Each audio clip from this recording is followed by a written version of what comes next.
There are so many signs the Bucks will fall flat on their face in the playoffs.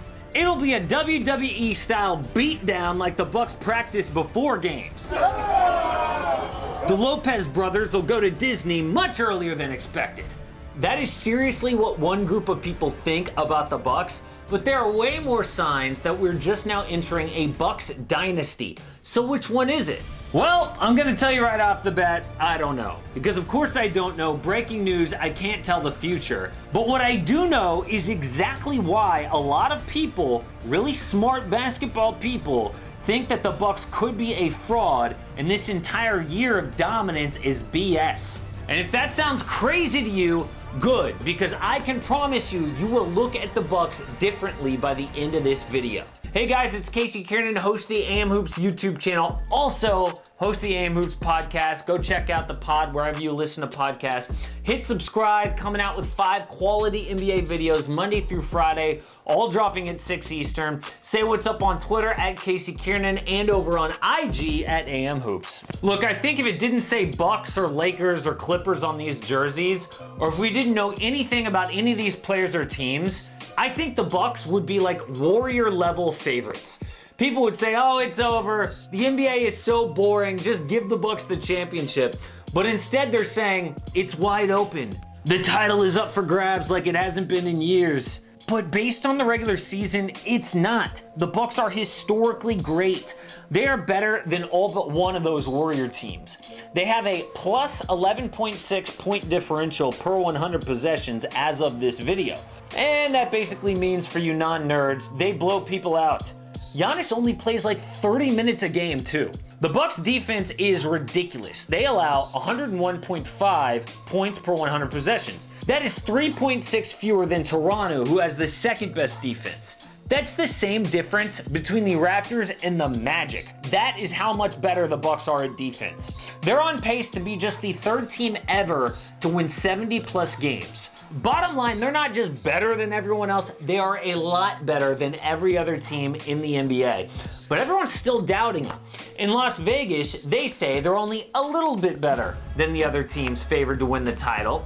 The Bucks are 9-4 to win a championship, which means they have about a 31% chance to win it. The Lakers and Clippers are second best favorites at 11-4. That means they have a 27% shot. So again, according to Vegas, the Bucks are just 4% better than the Lakers and Clippers. Then there's the doubters who say, oh, a typical Mike Budenholzer coach team. Coach Bud's teams have gotten the 1 seed twice and never even made the finals. This is definitely straight up disrespect if you're a Bucks fan, but you should be thankful for it.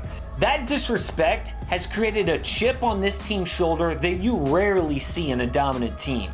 I mean, they've got 1 seed talent, but an underdog chip on their shoulder. Giannis has said publicly, nobody thinks that we can win a championship except for us. And you know how everyone's freaking out about the Giannis and Harden MVP beef? Here's what Giannis really cares about winning an MVP. Obviously, the main goal is a championship, but how important is it to you to win back-to-back MVPs? It's not important at all. You don't care about the award? I really don't. That is a guy at the peak of his powers dying for a chip. And that is the most dangerous thing in the NBA playoffs. But this is why people still doubt the Bucks. So we talked about Coach Bud teams getting the 1 seed twice and not making the finals. Well, the 2014-15 Atlanta Hawks were swept, and last year's Bucks lost 4 straight to the Raptors. Dude wins a ton of regular season games, but that just doesn't mean what it used to. And this fact about regular season dominance not meaning what it used to was pointed out by John Hollinger of The Athletic. It is so fascinating, I have got to share it with you guys. Right now, the Bucks are among the best regular season teams ever. Duh, we already pointed that out. They score on average 10.3% more points than their opponents. And here's the list of teams in the shot clock era who have scored just 11% more than their opponents. 6 of 7 won the title. So the reason why we're looking at percentage of points scored instead of just overall points scored more than your opponents is because teams score a lot more points now than they did, say, in the 1990s. So it's easier to score more points. So to make it all relative, we're looking at the percentage of points scored. But here's the problem. Since the 2000-2001 season, something changed in the NBA.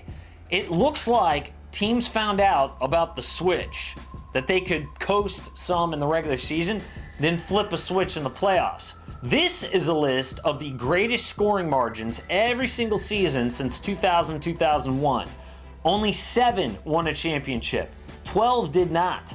The point is, being dominant in the regular season does not mean what it used to mean. Back in the 90s or before that, teams have figured out how to flip the switch. The first team in the 2000s is a perfect example of this.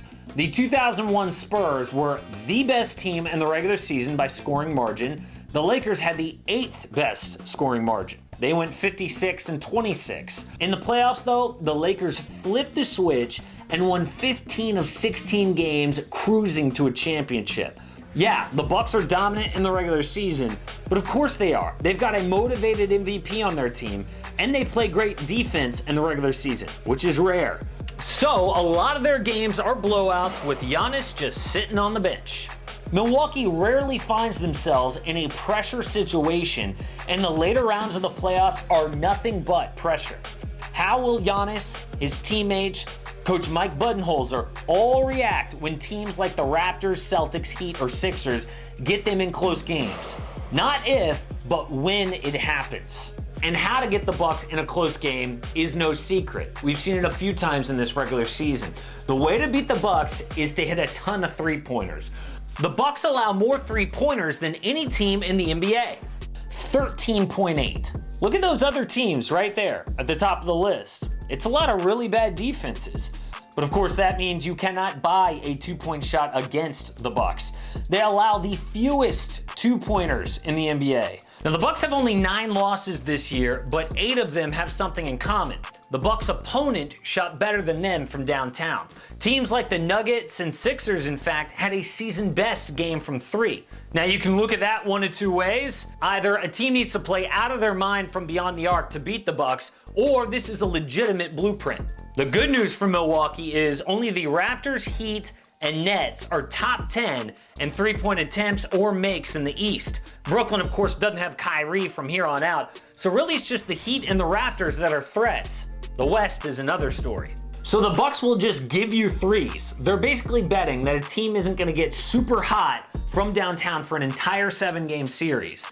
That does seem a little shaky in this current era where teams love threes. But the fact that the Golden State Warriors aren't in the game this year means maybe the Bucks are right. So beyond just hitting threes, teams also think they know how to stop Giannis, form a wall in the paint, and force Giannis to score outside of it. Hey, that worked in the playoffs last year, and Chris Paul gave us a reminder that Giannis is a 30% three-point shooter just the other day. I mean, that is disrespect. Are we going to see a lot of that in the playoffs? But this season, Giannis says he's ready for that strategy.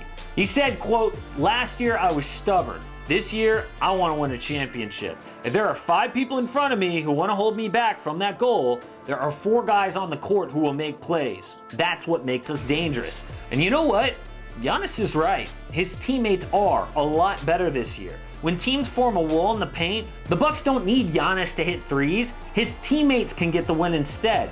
This year, even without the MVP on the floor, the Bucks dominate teams. Also, they've got another year in Coach Bud's system. Last season was year 1. Again, there are a million reasons to love the Bucks, and with all the blowouts, it would be really scary if they were the team that flips the switch in the playoffs. So I see this going one of two ways. Either we're all witnesses to the beginning of a Bucks dynasty, or to the end of the Giannis era in Milwaukee.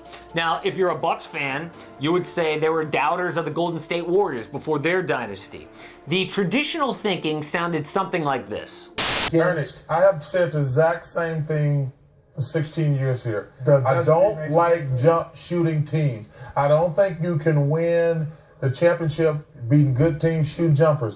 Exactly. I'll believe it when I see it. And what happened? They saw it. The Warriors won the title that year and a dynasty was born. But if the Bucks are a fraud, then the freak is gone. And Giannis has said a championship is all that matters to him at this point. No regular season scoring titles, not even an MVP. A lot of people say, you know, there's a lot of loyalty and money for Giannis in Milwaukee. If there isn't loyalty, money, and a championship, that dude is gone. Because if this regular season team that is historically good cannot win a title, Giannis will have to go somewhere else to find it. Support AM Hoops and click subscribe. Don't miss a daily NBA video.